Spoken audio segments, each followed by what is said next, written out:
Hi everyone, Chef Nicky here. Thanks for stopping by today to hear my review on the DJI Mic 2. This is a real pleasure.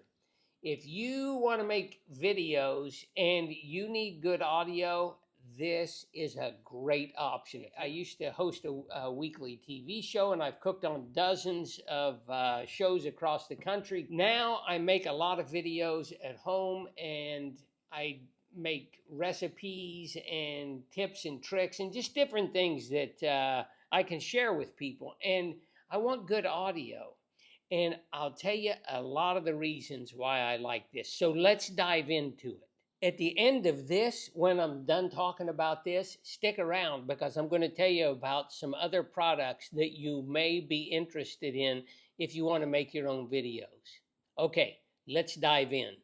This thing has so many technical specs that if you have something specific you want to look at, look in Amazon at the description. But I could tell you this thing, it transmits over 800 feet and it's got so many hours of battery life, which it's a long time. But you know what? Let me tell you why I like this. I love this thing because when I'm shooting videos, you don't hear the refrigerator humming in the background anymore. And since I got this, and you don't hear noises outside and background noises and different things like that. And my voice can stay crisp and it makes my audio so much better.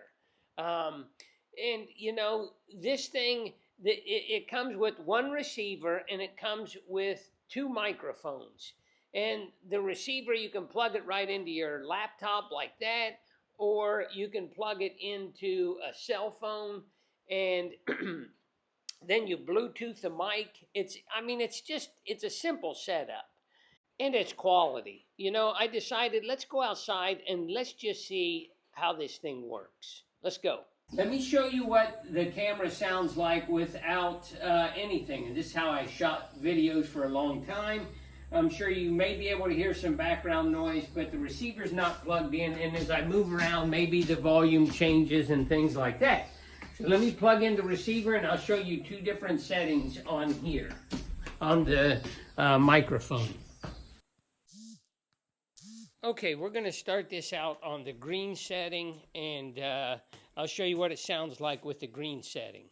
I'm walking around, and you can hear it. I don't know if you can hear background noise or not.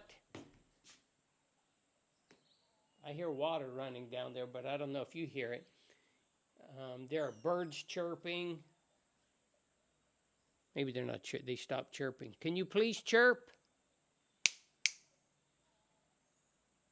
There's a frog I hear. Okay, let's put it on the yellow, which blocks out the yellow blocks out the background noise. Okay, now it's on the yellow. So I'll walk around with that and you can hear it.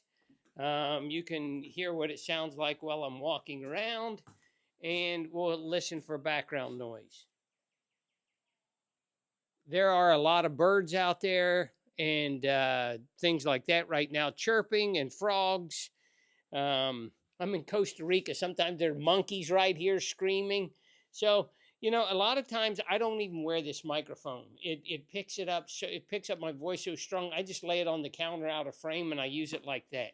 So there you go. Yes, I love the quality and I did a lot of research for this, but just so you know, my favorite feature out of this whole thing is that when my iPhone has been on for an hour and I'm videoing something and the battery's dying, when the receiver's plugged into my phone, I can charge my phone by plugging the receiver in and just keep shooting. That's my favorite feature. Otherwise, I'd have to stop shooting while my phone charged. And let me just give you something to think about if you want to produce videos, because videos take up a lot of space on your computer, and I use a MacBook Pro. And my MacBook Pro is 1 terabyte. Well, that's not enough to hold all the videos. And the better the quality of the videos, now they take up more space. So I'm going to share with you a few products that I use and kind of some of the reasoning, how I use them now, and how I'm going to use things in the future. I travel a lot, So when I'm on an airplane or wherever I go, I take this SanDisk with me. This is 4 terabytes. All the videos that I make, I store them on an external hard drive, on this one actually. And then when I go home, I back this up on a Logi 5 terabyte external hard drive. I back my laptop up on a 1 terabyte Western Digital external. I use the Time Machine for that. Now, when I'm traveling and I'm on an airplane and my computer goes dead, I use this Anchor charger. And this charger will charge a MacBook Pro, which is really nice. In the future, what I think I would do is this. If I change anything, I'd have this one, back it up to another one when I go home, and then when I need to back it up again, I would back it up to the third one, and then I could delete everything off of the second one, and when I need to back up again, I back up to that one and delete everything off of here. Or I could use the Logi, which is 5 terabytes, and it's really nice. And the way I have the Logi right now is it backs up 4 terabytes of this, and then the other terabyte, I have it divided into compartments, this Logi, and I do Time Machine on there also. So I have 2 Time Machine backups. I have one on the Western Digital, and I have one on the Logi. Do I need all that? Yes. Because I don't know if you've ever had a hard drive go bad, but it's the most miserable experience. It just, it's maybe not the most miserable. I know there are things a lot worse, but you've put so much work into this, and now you're going to lose files. You know, I don't know if you saw that little docket holder on the back of my computer. It's great. It holds whatever external I have. I just slide it in there when I'm on the airplane. It holds it in the back so I can work and not have to lay that to the side. I hope this review helped you, and I hope you have a wonderful day.